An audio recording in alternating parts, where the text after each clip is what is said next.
Hello, everybody. Today is the beginning of hopefully a series of videos using the Arduino and LED lights that are hooked up in an array. So I'm using the Tinkercad Circuit Studio to do a simulation of the Arduino, which hopefully you'll find this easy to see my wiring and my code and see how it works. I've got a series of LEDs. There are 11 of them. And you can see that the anode of each one is on the right. Okay, the LED usually has a long lead and a short lead.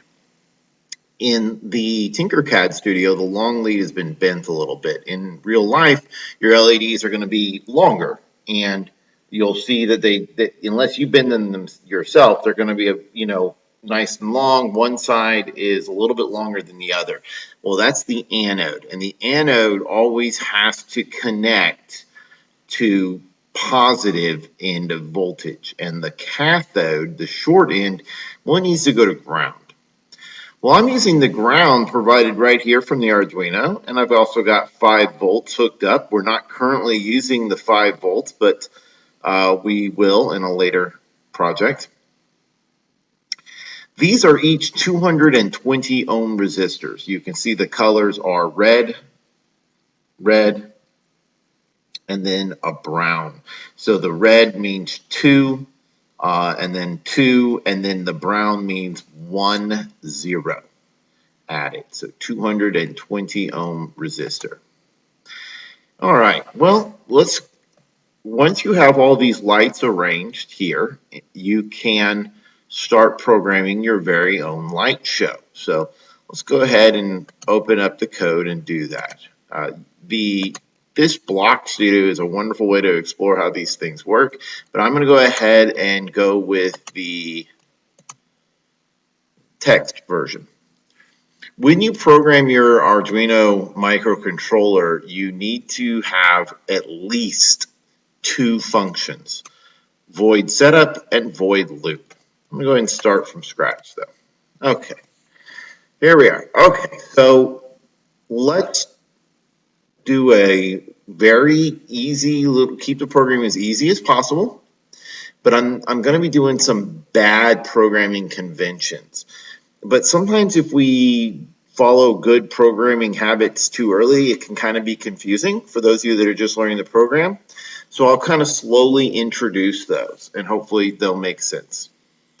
So the first method that we need is a setup method. So the setup method is run every time someone presses this reset button on their Arduino. So for my setup, I need to tell the Arduino that these 11 LEDs that are plugged into these different digital pins, I need to tell the Arduino that these pins will be output. These digital pins here, and digital means that they can be on or they can be off, nothing in between. These digital pins can either receive electricity or they can output electricity. So we're either going to be inputting, which is usually when we're trying to respond to the environment via user's touch of a button or maybe detecting a color or a wall. So instead we're going to make each one of these outputs so we can turn them on.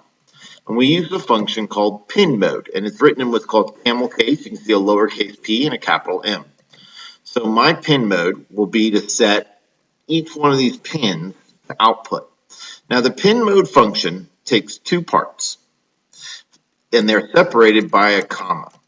So we're going to put in this space what pin number we want, and in this space whether we want it to be output or input. So I'm just going to put the number 3 there, and I'm going to put output. Now the output is a special word called a constant in the Arduino programming language, and it's all in caps.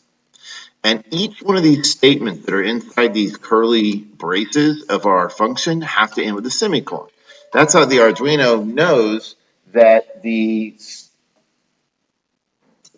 statement is done. So it's kind of like putting a period, but it's a semicolon. All right. The next thing I'm going to do is I'm going to make pin mode 4 an output. And then I'm going to do the same for each one of these pins. Each one of them I'm going to set to output.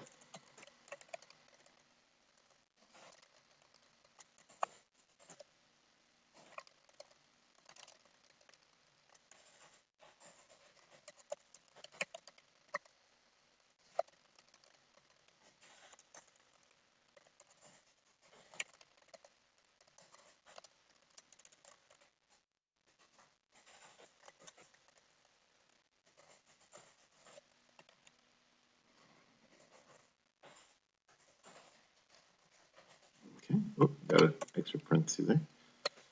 Okay. I like to have space. That's my comma. All right. Let's see here. I got a few more, don't I? 11 needs to be an output. And 12 needs to be an output, right? Let's see what else. Pin 13 is also going to be used as an output. All right. So we've set up all of our pin modes, and that's something we'll commonly do in the setup. We'll set up all of our pins to be input or output. Okay, let's go ahead and let's make a show.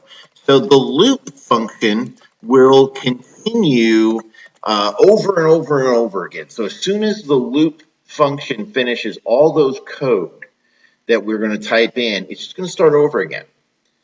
And it will execute the codes in order from top to bottom.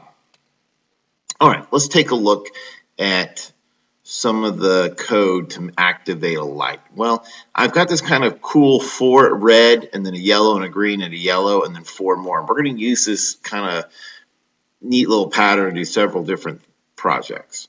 What I'm going to do in this project is simply start on I think I'm going to start at pin 3 and I'm just going to turn on each one of these lights. Okay? So I'm going to say digital write. So we're writing to a pin.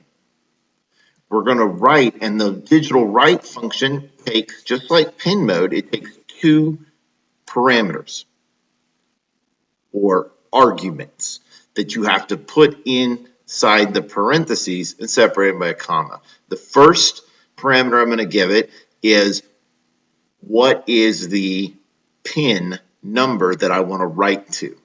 So I want to write to pin number 3. The next is, do I want to write high or low? High voltage would turn on the light, low voltage turns it off. It's digital. I only have those 2 options, high or low. So I'm going to do high. Okay? Now what I'm going to do is I'm going to delay, and the delay function will pause the Arduino's execution for an amount of milliseconds. This function takes only 1 parameter, so I'm going to put in the number of milliseconds to wait. So 100 milliseconds. The next thing I'm going to do is I'm going to turn on digital write for pin 4. No, I'm not. I'm going to do pin 3 and I'm going to make it low. Okay? So right now my function is going to turn on pin 3, delay, and then turn it off. Okay? Next, what I'm going to do is I'm going to write to pin 4. And I'm going to make it high. And then I'm going to delay. I'm going to add a space. Now, adding a space here is going to make my code a little bit easier for me to read, but it's not going to affect how it behaves. Okay, and then I'm going to delay. And then I'll do digital write, and I'll make it low. Okay?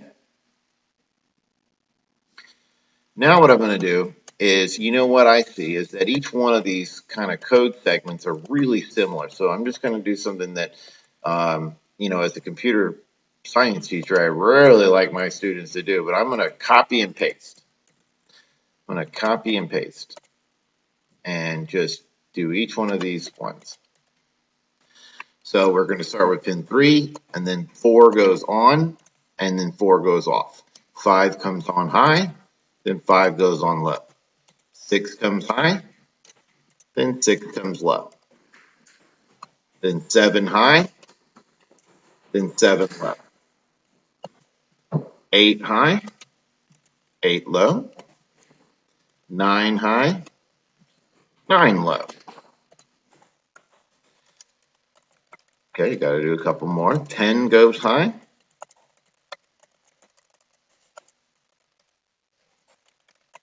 10 goes low. All right, let me grab that and do that as well. Okay, so that's going to be pin 11. You got to go all the way to 13.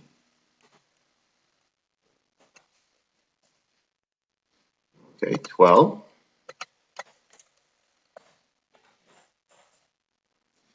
And 13. Awesome. Okay, so that's cool. It does it for me. Now it turns them all on and then turns them all off, and I think we're ready to run this. And you know, it might be a typo. If there is, so it'll show it to us. Otherwise, simulators, the lights kind of are all running together, and that's not going to happen when you build this project in real life. But sometimes you can add just a little delay to it at the end of one, and I don't know, sometimes that kind of helps it keep from running together. But that's pretty much it. That's our first project.